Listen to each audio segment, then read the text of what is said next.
Good afternoon बच्चों। Knowledge academy science coaching के YouTube channel में आप लोगों का स्वागत है। और हम लोग पढ़ने जा रहे हैं physics chapter 7 magnetic effect of electric current. और इसका आज होगा 10वां लेक्चर। ठीक है, इससे पिछली क्लास में हम लोग ने न्यूमेरिकल किया था और आज फिर जो है एक थ्योरी करेंगे। एक टॉपिक है एम्पियर का परिपथीय नियम। आज हम इसे समझेंगे क्या है एम्पियर का परिपथीय नियम, यानी कि एम्पियर सर्किटल लॉ देखेंगे आज हम लोग। ठीक है, तो देखिए ये लॉ क्या है। तो सबसे पहली बात, ये जो एम्पियर का परिपथीय नियम है, यह नियम भी बायो-सैवर्ट के नियम की तरह ही है और चुंबकीय क्षेत्र की तीव्रता और धारा के बीच ये संबंध को बताता है। लेकिन बायो-सैवर्ट ने अपने तरीके से बताया था और एम्पियर साहब ने इसे अपने तरीके से बताया है। ठीक है, यानी कि उनकी थ्योरी कुछ अलग थी, इनकी थ्योरी कुछ अलग है, लेकिन जो इनका कंटेंट है वो दोनों, मतलब बायो-सैवर्ट के नियम में भी हम लोगों ने बात की थी चुंबकीय क्षेत्र की तीव्रता की और उसका संबंध धारा से दिखाया था। और यहाँ भी हम लोग बात करने जा रहे हैं चुंबकीय क्षेत्र की तीव्रता की और उसका भी संबंध दिखाने जा रहे हैं। किससे? हम लोग धारा से। तो चलिए देखते हैं तो क्या था एम्पियर का परिपथीय नियम। तो देखिए इस नियम के अनुसार, इनकी एम्पियर ने जो नियम दिया उस नियम के अनुसार, तो लिखेंगे इस नियम के अनुसार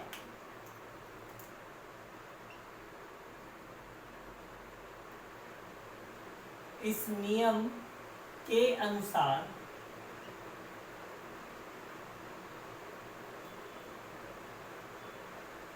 किसी बंद वक्र के परितः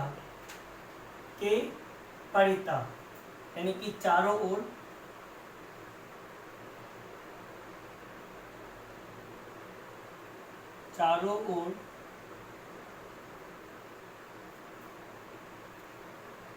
बंद वक्र के परितः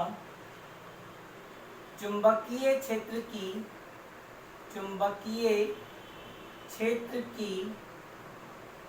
क्षेत्र यानी कि मैग्नेटिक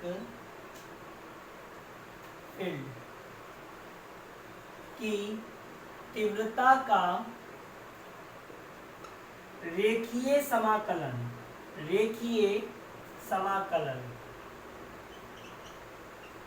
यानी कि लीनियर इंटीग्रल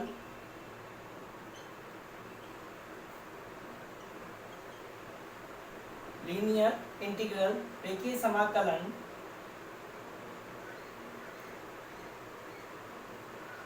उस बंद वक्र के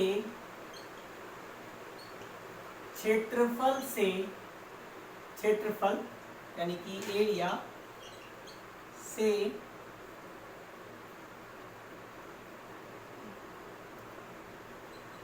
गुजरने वाली धारा यानी कि करंट के म्यू नॉट गुना होती है।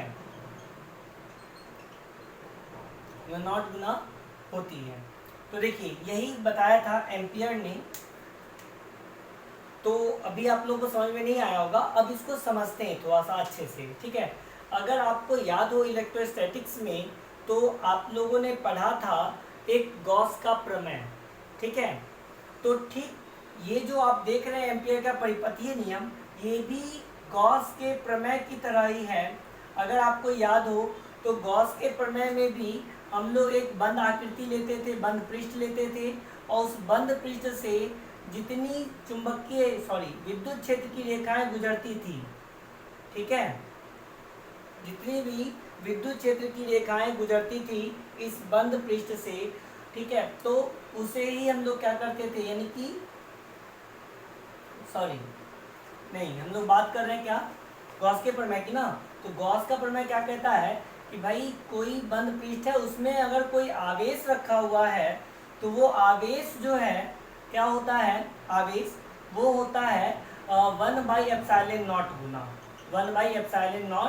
गुना सॉरी पीछे वो थोड़ा सा हमने चुंबकीय फ्लक्स सॉरी विद्युत फ्लक्स की बात कर ली थी, विद्युत फ्लक्स की बात नहीं कर रहे हैं हम लोग, गॉस के प्रमेय की बात कर रहे हैं। तो गॉस के प्रमेय में क्या होता था, एक बंद पृष्ठ मतलब एक बंद आकृति होती थी जिसके अंदर, ठीक है, यानी कि एक बंद पृष्ठ के अंदर एक आवेश होता था, तो वो आवेश जो है वो 1/ε0 गुना होता था। तो ठीक इसी तरह से क्या है कि ये एम्पियर का परिपथीय नियम है, जहाँ क्या है μ0 गुना की बात की जा रही है। यहाँ पे 1/ε0 गुना विद्युतशीलता था ε0, ये μ0 क्या चुंबकशीलता है, ठीक है। तो चलिए थोड़ा समझते हैं, ये भी हमने जाना कि ये गॉस के प्रमेय की तरह ही है। कौन? तो एम्पियर का परिपथीय नियम। कभी कभी ये भी क्वेश्चन पूछ लिया जाता है कि भाई एम्पियर का परिपथीय नियम क्या है, किसके जैसा है, तो वहाँ पे ऑप्शन रहता है कि गॉस के प्रमेय की तरह। तो आपको बताना है, ऑब्जेक्टिव क्वेश्चन पूछे जाते हैं तो आप बता सकते हैं कि गॉस के प्रमेय की तरह है एम्पियर का परिपथीय नियम। बस गॉस का प्रमेय आवेश के लिए है और एम्पियर का परिपथीय नियम धारा के लिए है।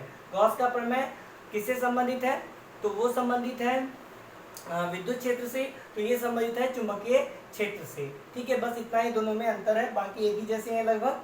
तो चलिए आगे देखते हैं, इसको समझते हैं क्या कहना चाह रहा है।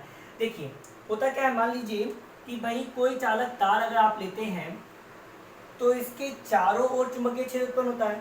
तो इसके चारों ओर हमने एक क्या किया, एक बंद आकृति ले ली, ठीक है, एक एरिया ले लिया हमने इसके चारों, एक बंद आकृति इस तरह से, ठीक है। ध्यान दीजिएगा बच्चों कि हमने एक आकृति ऐसी ले ली कुछ इस तरह से, ये ऊपर का पार्ट है और ये टुकड़ा है इसके नीचे ये है, ठीक है। चलिए इस तरह से, तो भाई इसके चारों ओर क्या हुआ, चुंबकीय क्षेत्र बनेगा। और चुंबकीय क्षेत्र जो बनता है उसकी आकृति कैसी होती है, वृत्ताकार होती है। ध्यान रखिएगा ये आकृति हमेशा कैसी होती है, वृत्ताकार।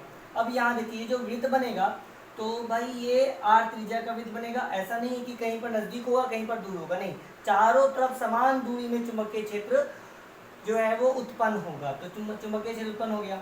अब चुंबकीय क्षेत्र की जो दिशा होगी वो कैसी होगी, तो देखिए चालक तार मान लीजिए ऐसे है, ऊपर की तरफ विद्युत धारा प्रवाहित हो रही, तो अंगूठा ऊपर रखेंगे और हमारी उंगली किधर मुड़ रही है, तो उधर ही दिशा होगी। यानी कि अगर हम कहें कि इसमें विद्युत धारा ऊपर की ओर प्रवाहित हो रही है तो इसमें चुंबकीय क्षेत्र किधर होगा, इस तरफ होगा।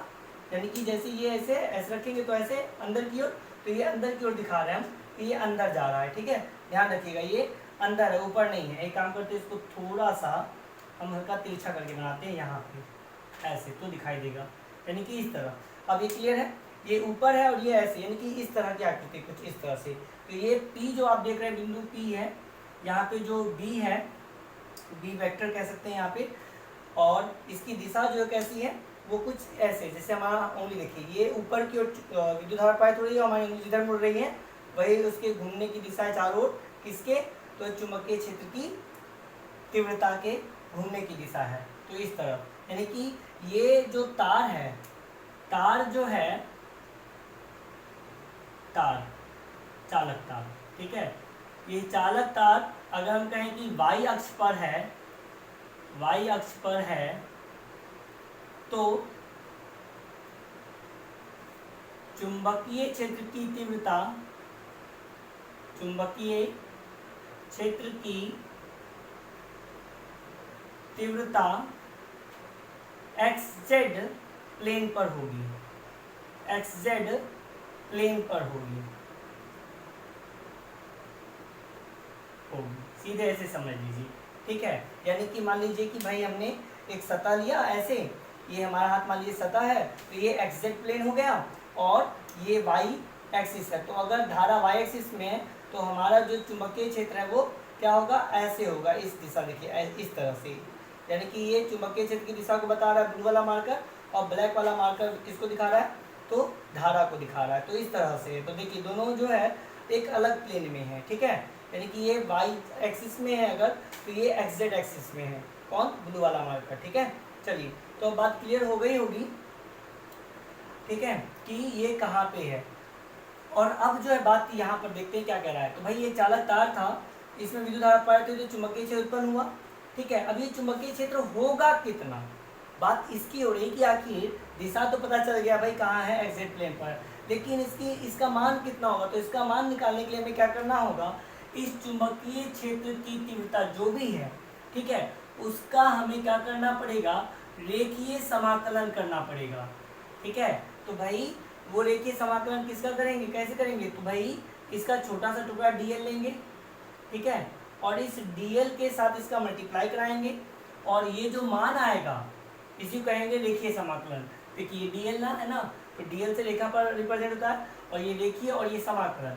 तो चुंबकीय क्षेत्र की तीव्रता का रेखीय समाकलन वो बराबर होता है किसके, तो उसमें प्रवाहित होने वाली धारा के म्यू नॉट गुना, प्रवाहित होने वाली धारा के क्या होता है, म्यू नॉट गुना होता है। तो ये हो गया म्यू नॉट आई।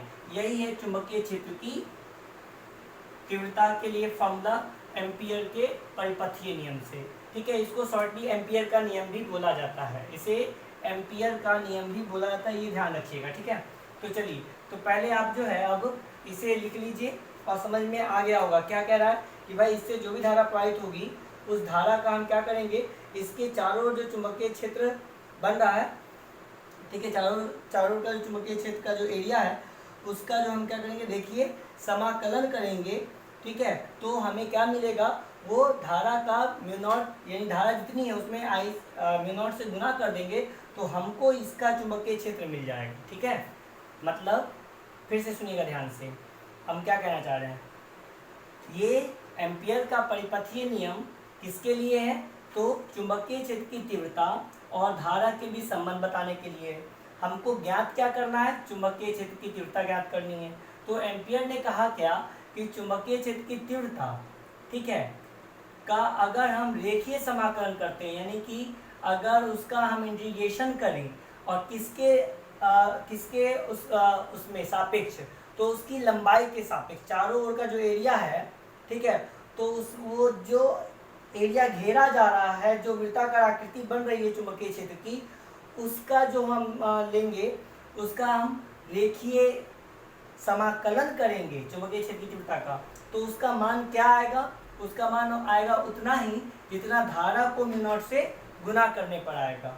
ठीक है, और यही था एम्पियर का परिपथीय नियम, और इस नियम की मदद से हम लोग जो है चुंबकीय क्षेत्र की तीव्रता को ज्ञात कर सकते हैं। तो आगे की क्लास में हम लोग न्यूमेरिकल करेंगे इस पर, देखिएगा बहुत ही आसानी से न्यूमेरिकल्स बन जाएंगे इस पर। अभी फिलहाल ये लिख लीजिए। ठीक है, और अब देखेंगे इसकी व्युत्पत्ति कैसे हुई। ठीक है, इसको मिटा रहे हैं, इसकी प्रूफिंग देखेंगे, इसको लिख लिए होंगे आप लोग। चलिए देखिए,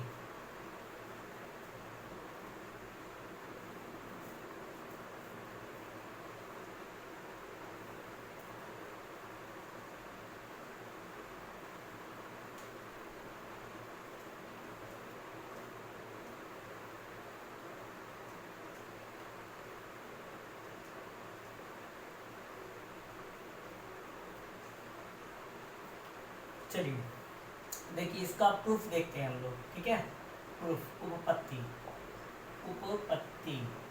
ये देखते हैं हम लोग। ठीक है, चलिए, तो भाई क्या होगा कि पहले तो आप लोग ये आकृति जो भी हमने बनाया था वो बना लीजिएगा। अब प्रूफ करने जा रहे हैं तो देखिए क्या होता है। सुन भाई, सबसे पहले क्या कहा गया, भाई एक चालक तार लिया जाएगा। तो चालक तार जो है इसकी लंबाई तो हमको पता नहीं है, ये तो इन्फिनाइट हो सकता है। ठीक है, तो इन्फिनाइट चालक तार के लिए आप लोगों के पास कौन सा फॉर्मूला था। देखिए, हर डेरिवेशन एक दूसरे से लिंक्ड होते हैं और डेरिवेशन में फॉर्मूलों का उपयोग होता है। ठीक है, एक कंसेप्ट दूसरे कंसेप्ट से ही आता है। तो भाई यहाँ पे चालक तार लेना है क्योंकि धारा प्रवाहित हो रही है चालक तार से, तो चालक तार तो हमको लेना ही है। तो वो चालक तार क्या होगा ये बताइए, उससे जो धारा प्रवाहित हो रही है उसके कारण चुंबकीय क्षेत्र की तीव्रता क्या होगी इसकी चारों ओर। तो वो हम जानते हैं कि इसके चारों चुंबकीय क्षेत्र की तीव्रता B बराबर हो जाएगी म्यू नॉट बटे 2 पाई इंटू आई बटे R into sine alpha 1 plus sine alpha 2 होता है। लेकिन जब ये अनंत लंबाई का हो तब ये फॉर्मूला जो है साइन अल्फा 1 साइन अल्फा 2 दोनों की जगह पे हम क्या पुट कर देते हैं 90 डिग्री, क्योंकि अनंत तो कहीं मिलेगा नहीं। तो यहाँ पर जो बिंदु P पर आर दूरी पर जो बिंदु P लेते हैं, यहाँ पर जो बनने वाला कोण होता है वो कितना हो जाता है 90 डिग्री, जो कि अल्फा 2 है, और ये अल्फा 1 है, ये भी कितना हो जाता है 90 डिग्री। नीचे है तो इसलिए माइनस का। ठीक है, तो दोनों जो है 90 डिग्री होते हैं। तो मान जैसे रखेंगे तो 1 साइन 91 1 प्लस 2, तो ये हो जाएगा कितना, यहाँ पे सॉरी 4 पाई होगा। ठीक है, अब फाइनल फॉर्मूला अगर लिखते हैं तो म्यू नॉट बटे 2 पाई इंटू आई बटे आर आ जाता है। किसके लिए, तो अनंत लंबाई के चालक तार के लिए, वो भी कहाँ, बीच में, किसी एक सिरे पर नहीं। बीच में, ठीक है, कहीं पर भी, तो ये फॉर्मूला आ जाता है। तो हमको ये फॉर्मूला ले लेना है, ठीक है, इसकी ज़रूरत पड़ेगी और इसी की ज़रूरत से, यानी कि इसकी मदद से हम लोग निकाल पाएंगे integration B vector dot D L vector is equal to mu naught into I. हम लोग को यही लाना है, ठीक है। तो हम किसकी मदद से लाएंगे भाई, पीछे जो हमने पढ़ा है उसी की मदद से ला पाएंगे। तो चलिए देखते हैं, यहाँ पे पहले क्या लिखेंगे, लिखेंगे माना अनंत लंबाई का एक चालक तार है जिसकी अनंत लंबाई का चालक तार है जिसकी चुंबकीय क्षेत्र की तीव्रता, चुंबकीय क्षेत्र की तीव्रता B बराबर म्यू नॉट बट्टे 2 पाई इंटू आई बट्टे आर, ठीक है, ये हो गया। अब क्या करना है भाई, ठीक है, तो अब करेंगे क्या कि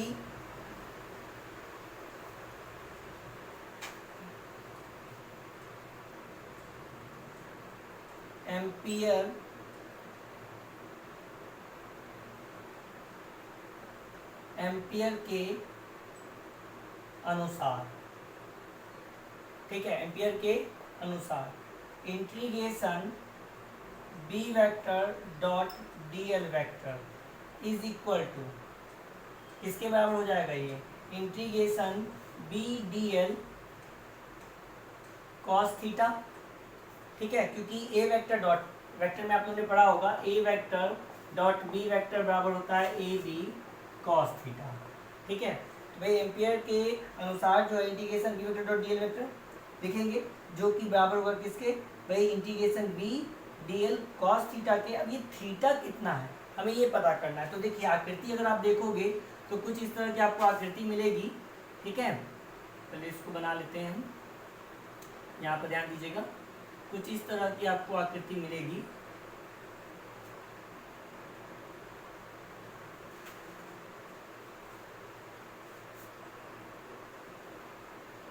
देखिए, ठीक है। तो यहाँ पर जो है, यहाँ पर का एरिया जो है ये डीएल है, ठीक है, और ये त्रिज्या आर है, ठीक है, और यहीं से जो है ये बी वेक्टर है। तो देखिए यहाँ पे अगर हम डीएल जो एरिया ले रहे हैं इसकी अगर हम बात करें तो डीएल कैसे ले रहे हैं, इस सतह पर ले रहे हैं, ठीक है, तो जिस सतह पर यानी कि एक्स वाई प्लेन पर ले रहे हैं और उसकी जो दिशा, चुंबकीय क्षेत्र की जो दिशा है वो उसी प्लेन पर होगी, ठीक है ना। और अगर हम बात करें इसके डीएल के दिशा की, तो डीएल की दिशा और बी की दिशा दोनों क्या होंगी, एक ही होंगी। तो लिखेंगे बी वेक्टर की दिशा तथा डीएल वेक्टर की दिशा एक ही है, एक ही है। तो इसीलिए थीटा बराबर कितना हो गया, जब दोनों की दिशा एक ही है तो दोनों के बीच, यानी कि जैसे देखिए ये और ये, इन दोनों की दिशा अगर एक होगी तो इन दोनों के बीच कितना कोण बन रहा है, दोनों की दिशा एक है, दोनों के बीच कितना कोण बन रहा है, इन दोनों के बीच अगर आप ध्यान से देखिए तो इन दोनों के बीच कितना कोण बन रहा है, तो भाई 0 डिग्री। तो थीटा बराबर क्या हो गया, 0 डिग्री, और आप उठा करके अब रख दो इसमें मान, तो बराबर में हो जाएगा, यानी कि integration B vector dot D L vector बराबर, ये जो इंटीग्रेशन बी डी एल है तो हो जाएगा integration B D L cos 0 degree, और कॉस 0 डिग्री का मान कितना 1, तो ये हो जाएगा इंटीग्रेशन बी डी एल, कितना आ गया। अब देखिए यहाँ पर ध्यान दीजिएगा, ये जो बी है ये क्या है, हर एक बिंदु पर, क्योंकि ये वृत्ताकार पथ पे ये चुंबकीय क्षेत्र की तीव्रता है, तो ये हर एक बिंदु पर इसका मान क्या रहेगा, समान। तो बी जो है, बी सभी जगह कैसा है, सभी जगह समान है, ठीक है। तो क्या किसकी तरह व्यवहार करेगा, कांस्टेंट की तरह। तो इसीलिए integration B vector dot DL vector is equal to, ये बी बाहर आ जाएगा और इंटीग्रेशन ये डीएल हो जाएगा, ठीक है। अब इंटीग्रेशन डीएल, कितना होगा। तो भाई ये इंटीग्रेशन का मतलब होता है चीज़ों को बड़ा करना, ठीक है। समाकलन मतलब चीज़ों का बड़ा हो जाना, ठीक है। तो ये इंटीग्रेशन डीएल का मतलब हमारे पास जितनी बड़ी लंबाई है, जितनी भी आकृति है, उसका पूरा हम लेंथ लेंगे। तो पूरा लेंथ लेंगे तो चूंकि, ठीक है, पथ कैसा है, पथ वृत्ताकार है, इसलिए इंटीग्रेशन dl बराबर 2 पाई r। तो उठा करके इसको रख देते हैं। तो यहाँ पर जब मान रखेंगे तो क्या आ जाएगा कि integration b vector dot dl vector is equal to, यहाँ पे b का जो है, ये कम करते हैं, इधर जगह थोड़ा सा कम पड़ रहा है, इसको पहले आप लोग लिख लीजिए, इसको हम मिटा देते हैं यहाँ पे ऊपर, ठीक है। यहाँ पे देखिए ये हो जाएगा आपका,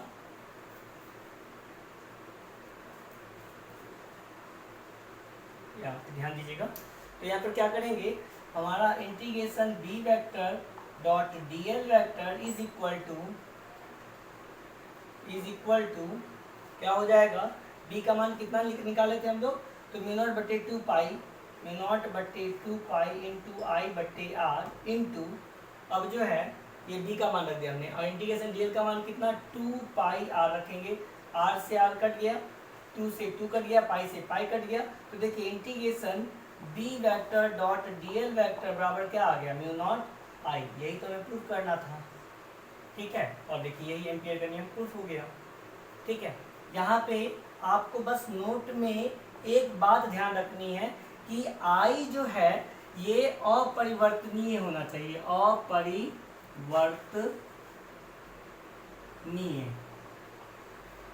अपरिवर्तनीय होना चाहिए, ठीक है। i कैसा होना चाहिए, अपरिवर्तनीय, या हम कह सकते हैं i क्या होना चाहिए, कांस्टेंट होना चाहिए, हम ऐसा भी कह सकते हैं, ठीक है। तो यही हम लोगों को प्रूफ करना था, यही एम्पियर का परिपथीय नियम है कि, फिर से देख लीजिए एक बार, चुंबकीय क्षेत्र की तीव्रता का रेखीय, डीएल जो है रेखा को रिप्रेजेंट करता है, इसलिए रेखीय, और ये सिंबल है समाकलन का। तो चुंबकीय क्षेत्र की तीव्रता का रेखीय समाकलन बराबर होता है धारा के μ0 गुना के, और यही इसकी परिभाषा है, ठीक है। और यहाँ से हम लोग ने प्रूफ भी करके देख लिया, ठीक है। तो इस तरह से ये हमारा एम्पियर का परिपथीय नियम हो गया। तो इसे आप लोग क्या करें, लिख लें, यही हमें चाहिए था, यही एम्पियर का परिपथीय नियम है, यही एम्पियर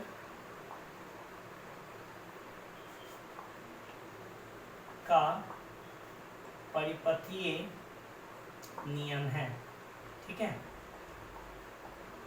और नोट में इसको लिख लीजिएगा। तो चलिए देखते हैं, आज के लिए इतना ही काफ़ी है, ठीक है बच्चों। और नेक्स्ट टॉपिक अगली क्लास में देखेंगे हम लोग। और देखिए, अगर आपको कोई भी दिक्कत हो तो हमें कमेंट करके ज़रूर बताएं, ठीक है।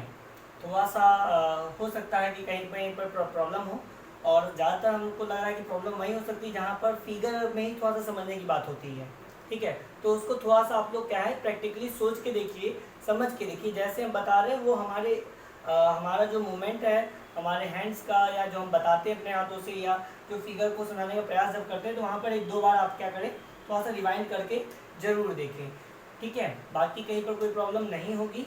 तो चलिए, अगर आप लोग देख रहे हैं कोई दिक्कत नहीं है तो भाई कमेंट में हमें ज़रूर बताएं, और दिक्कत है तो भी बताएं, ठीक है बच्चों। और अगर हमारा वीडियो पसंद आ रहा है तो लाइक ज़रूर कर दिया करें। Thank you.